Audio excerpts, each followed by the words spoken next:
Okay, so this is your first math video with me. So one thing that I want to mention is that you want to be taking notes along the way.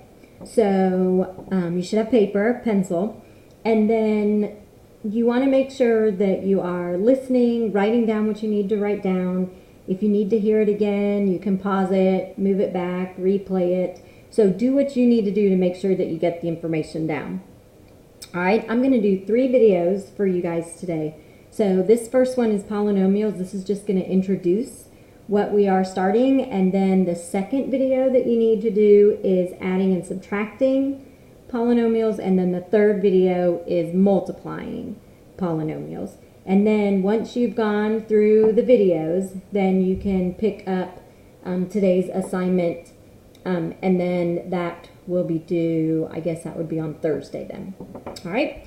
Okay, so first thing, polynomial. Poly means many, and nomial is, if you can think, it's like number.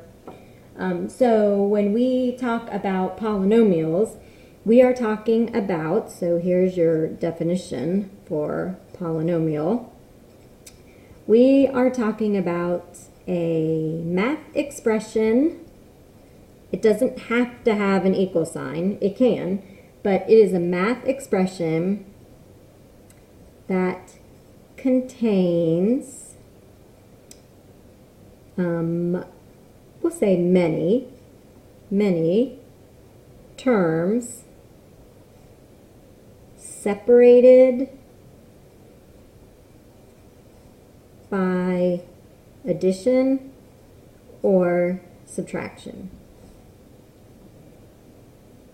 All right, so that's your definition of polynomial.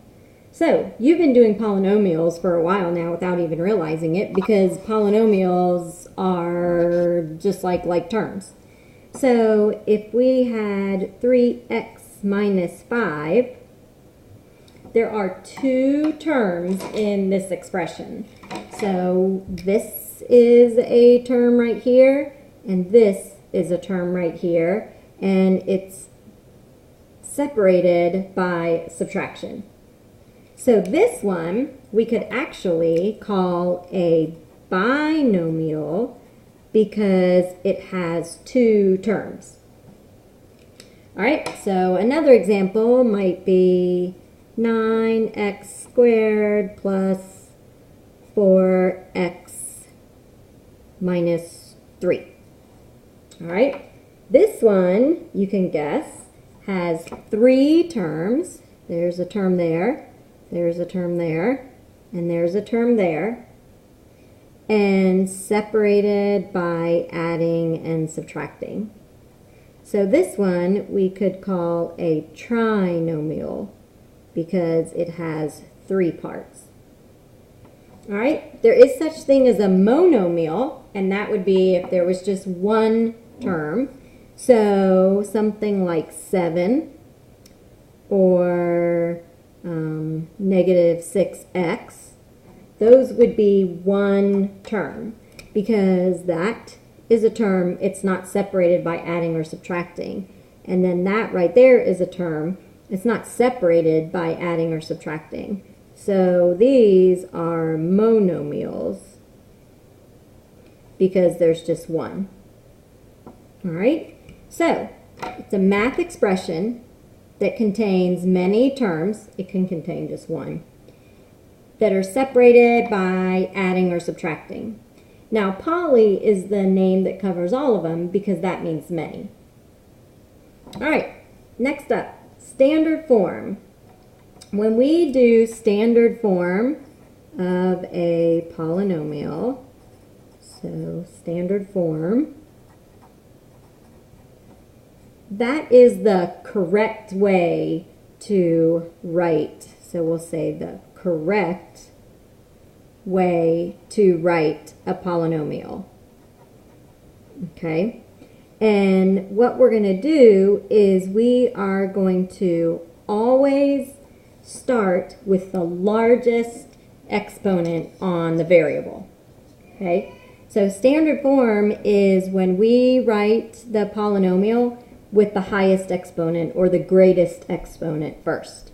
So we always start with the largest or greatest, whatever you want to call that, greatest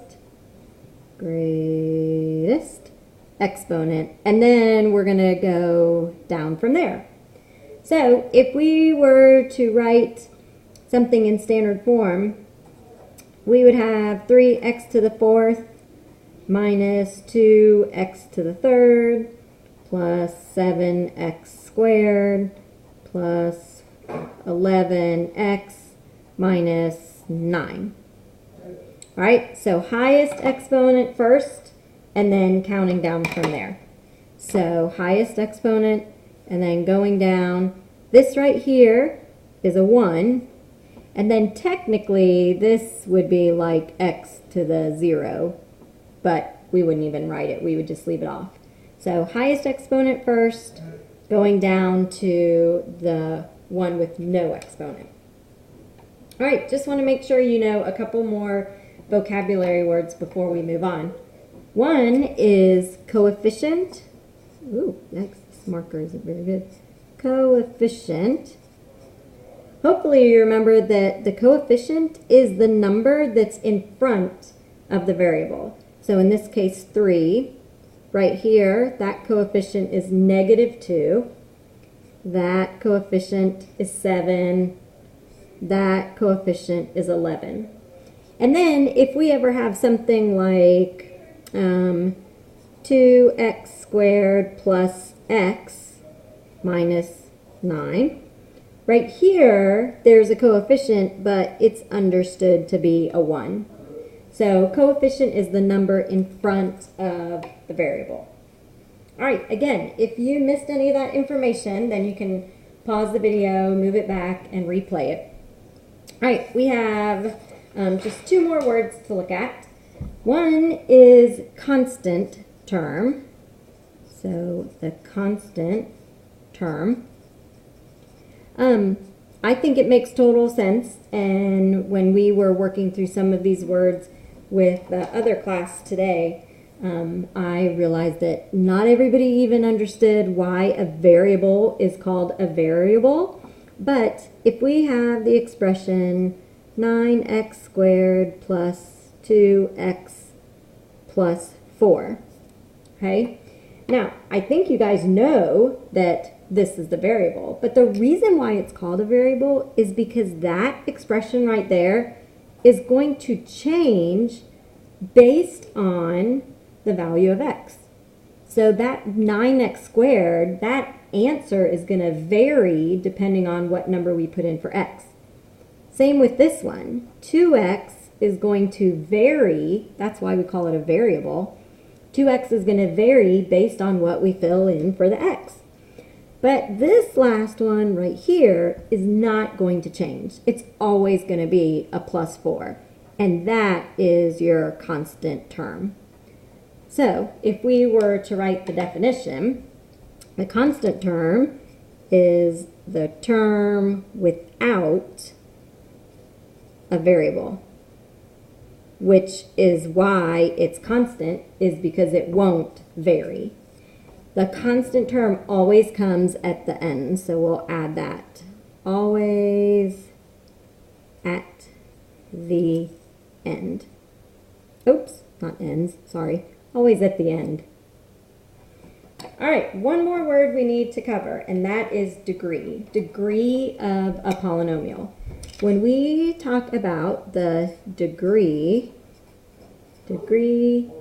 of a polynomial, all that's talking about is the, degree of polynomial, that is the highest or greatest exponent. Highest or greatest exponent.